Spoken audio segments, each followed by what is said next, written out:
গতকাল মধ্যরাতে গোপন সূত্রে খবরে বেলডাঙ্গা পুলিশ বেলডাঙ্গা এলাকা থেকে নওশাদ মণ্ডল নামের এক ব্যক্তিকে গ্রেপ্তার করে।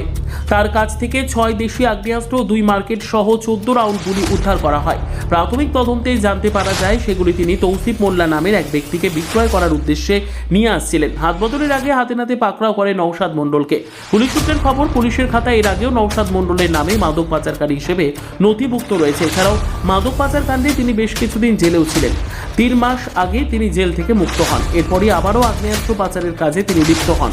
ধৃত নওশাদ মণ্ডলের বাড়ি ডোমকল থানা এলাকায়। পুলিশ নির্দিষ্ট ধারায় মামলা রুজু করে। ধৃত অভিযুক্ত নওশাদ মণ্ডলকে আজ জেলা আদালতে তোলা হবে।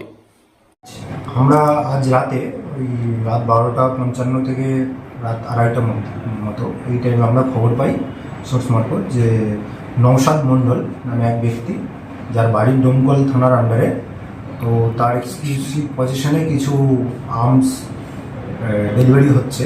তো সেই সূত্র মারফত আমরা আমাদের টিম নিয়ে যখন যাই কালীতলা এরিয়া, আমাদের বেলডাঙ্গা থানার আন্ডারে, তো সেখানে গিয়ে দেখি তার পজিশনে 6 পিস 1 শাটার পাইপ গান এবং 2টো মাস্কেট, আর সাথে 14 রাউন্ড অ্যামিউনিশন, এবং সাথে একটা প্লাস্টিক ব্যাগ এবং 1 নাইলন ব্যাগ, প্লাস্টিক অ্যাকচুয়ালি বস্তা, এবং 1 নাইলন ব্যাগ, এগুলো উদ্ধার করি। তো যখন এগুলো আমরা তার পজিশনে পাই, তাকে যখন বলি আপনার কি ভ্যালিড ডকুমেন্টস আছে, সে কোনো ডকুমেন্টস দেখাতে ব্যর্থ হয়। তো তারপরে আমরা আমাদের সিজার প্রসেস শুরু করি এবং তাকে আরও জিজ্ঞাসাবাদের পর জানতে পারি যে ওই নওশাদ মণ্ডল এই আর্মসগুলো, সে নিজে একজন হ্যাবিচুয়াল আর্মস ডিলার, আগে থেকে এগুলো কাজ করে আর কি, এবং সে আর্মসগুলো সে ডেলিভারি দিচ্ছিল আরেকজনকে। তার নাম হচ্ছে তৌফিক মোল্লা। এবং এই যে নওশাদ মণ্ডল এর আগেও এনডিপিএস কেসের একটা অ্যাকিউজড ছিলেন এবং বেশ কয়েকদিন কাস্টডিতেও ছিলেন, এবং 3 মাস আগে বেল নিয়ে ছাড়া পেয়েছে। কোথায় বাড়ি বললেন? বাড়ি ডোমকল থানার আন্ডারে।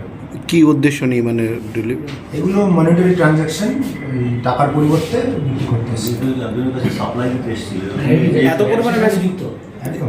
এত পরিমাণে আগ্নেয়াস্ত্র কি বলবেন? বেলডাঙ্গা কোথা থেকে আসছে এগুলো?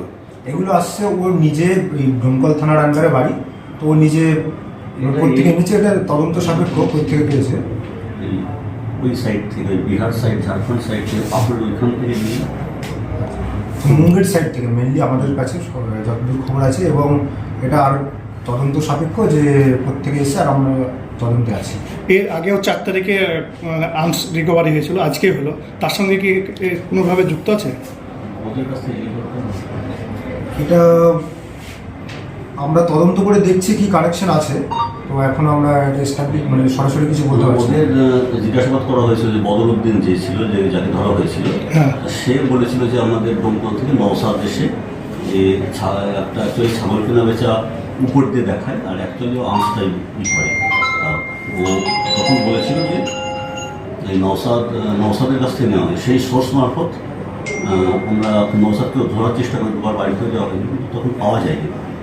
তখন আজকে যখন আবার সেই যে সেম সোর্সে আমাদের খবর দেয় যে কিন্তু আবার এখানে এটা বিক্রি করতে আসছে বেলডাঙ্গায়। এই প্রিভিয়াস ক্রিমিনাল অ্যান্টিসিডেন্ট আছে এবং অনেকে যা স্বীকার করলো, এর আগে বহুবার আর্মস সাপ্লাই করেছে এবং ধরাও করেছে। এর সঙ্গে আরও অনেকেই যুক্ত আছে বলে মনে করছেন? আমরা আপাতত যে নামটা এর স্টেটমেন্টে পাওয়া গেছে, এর নাম হচ্ছে তৌফিক মোল্লা। কোথায় এরিয়ায় বাড়ি, তো একে সাপ্লাই দিচ্ছিল টাকার বিনিময়ে। আজকে কি উদ্ধার হলো?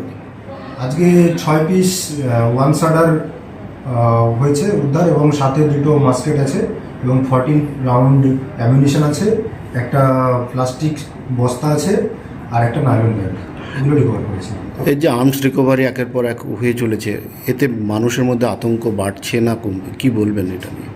এতে আতঙ্ক বাড়ার কিছু নেই, আমাদের পুলিশ প্রশাসন ঠিকঠাক কাজ করছে, তাই আমরা উদ্ধার করতে পারছি। তো জনগণকে বলবো যে ভয় পাওয়ার কিছু নেই, তাদের কাছেও যদি কোনো ইনফরমেশন থাকে সেটা আমাদের সাথে শেয়ার করতে। পুলিশ এবং প্রশাসনের তরফ থেকে আমাদের SP sir, additional SP sir, SDPO sir, IC সাহেবের সক্রিয় সহায়তায় আমরা যতটা সম্ভব চেষ্টা করব এবং জনগণকে আশ্বস্ত করব। আজকে কি পুলিশ হেফাজত দেবেন ওকে? অবশ্যই আমরা প্রেয়ার পাঠাচ্ছি। কত দিন? 7 দিনের জন্য। 7 দিনের জন্য?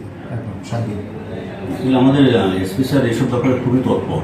উনি কিছুদিন আগে দেখলেন যে ভালো মানুষের জন্য ভালো কাজ করছেন, কিন্তু খারাপ মানুষকে সেই তুলনায় যখনই হচ্ছে তখনই সাজা তিনি দেওয়ার জন্য প্রস্তুত আছেন। যখনই কোনো মানুষ বিপদে পড়ছেন, শান্তিপ্রিয় মানুষ, তখন তাকে যেরকম আমরা উদ্ধার করছি, বাংলাদেশ থেকে উদ্ধার করে আনা হয়েছে আমাদের এসএসএর তৎপরতায়, উড়িষ্যা, উত্তরপ্রদেশ, সমস্ত জায়গা থেকে, সেরকমভাবে যারা ক্রিমিনাল আছে তাদেরও ছাড়া কোনোভাবে ছাড় বিশেষ করে এনডিপিএস, আর্মস, এগুলো পক্সো, রেপ, এইসব কেসে আমাদের এসপি স্যারের একদম কঠোর নির্দেশ আছে, 0 টলারেন্স, কোনো টলারেন্স হবে না। এবং যেখানে যা আছে আমরা আর্মস রিকভার করবো, কড়া বার্তা আমাদের পুলিশ প্রশাসনের তরফ থেকে।